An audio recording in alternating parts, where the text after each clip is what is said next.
The spider pulled the thread taut and listened, and what she heard was not the thrum of a fly, but the sound of someone crying.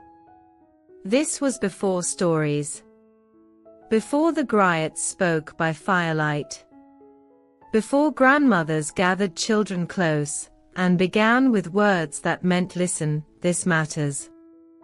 Before anyone knew that words could be shaped like clay, or woven like cloth, or hung in the air like something you could almost touch. There was only the red earth, the baobab trees reaching upward as if asking the sky a question, and the long quiet between sunset and sleep. A quiet so complete that even the crickets kept their singing small, as if they feared what the silence might say back. And in that quiet, Anashara the spider spun her web each night. She hung it between the lowest branches of the oldest baobab, a perfect, ordinary web, meant for catching moths and nothing more. Anashara had 8 legs and infinite patience. She could feel the smallest vibration from the farthest edge of her silk. She could tell by the pitch of a single thread whether a moth was large or small. She knew if the wind was shifting, if rain was still a day away. She never rushed. What she wanted was simple: to catch what needed catching, to eat, to rest, to spin again when night returned. But each night, as the village beyond the tree fell silent, she felt something her web was never built to hold. A heaviness in the air.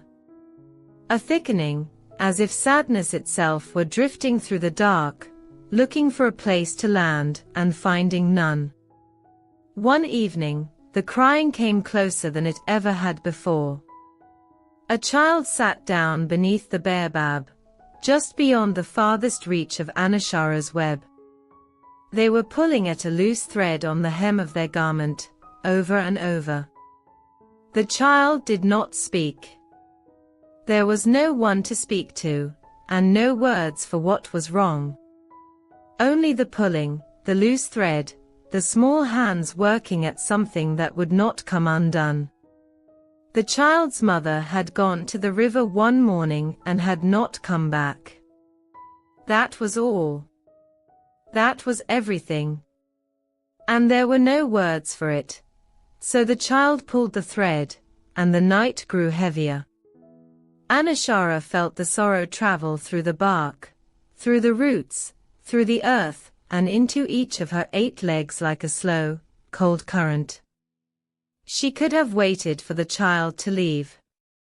She could have rebuilt her web on another tree, somewhere the sadness could not reach.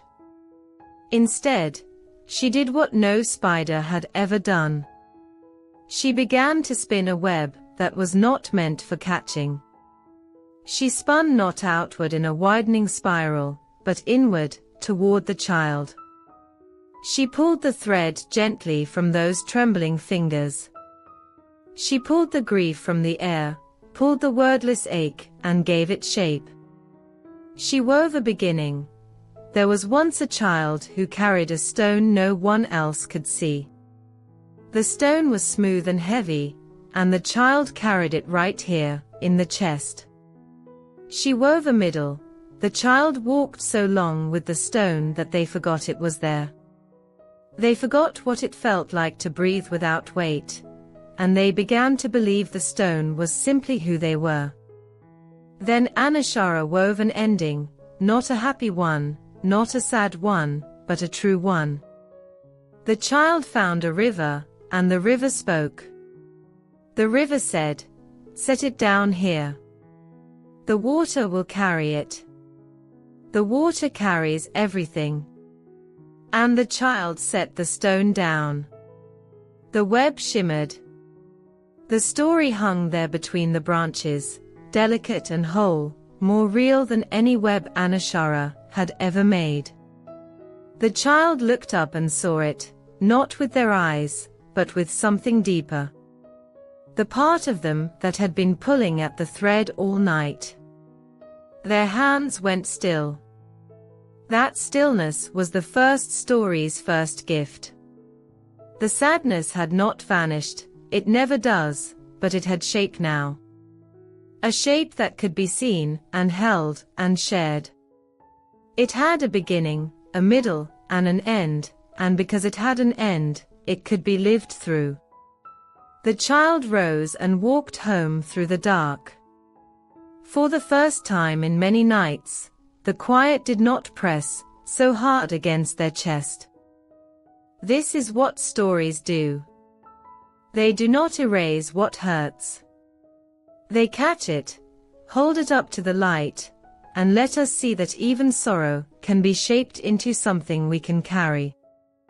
Think of the last time you told someone what was wrong, and felt the tightness in your chest loosen, just enough to breathe. Think of the last time you heard someone speak their pain, and found your own ache reflected there, and felt less alone. That was a spider, somewhere in the dark, still weaving. By morning, dew had gathered on the silk, and the first story caught the light. Each droplet held a word.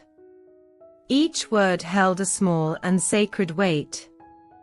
The child was gone, but their thread remained, woven into the web where all stories would begin.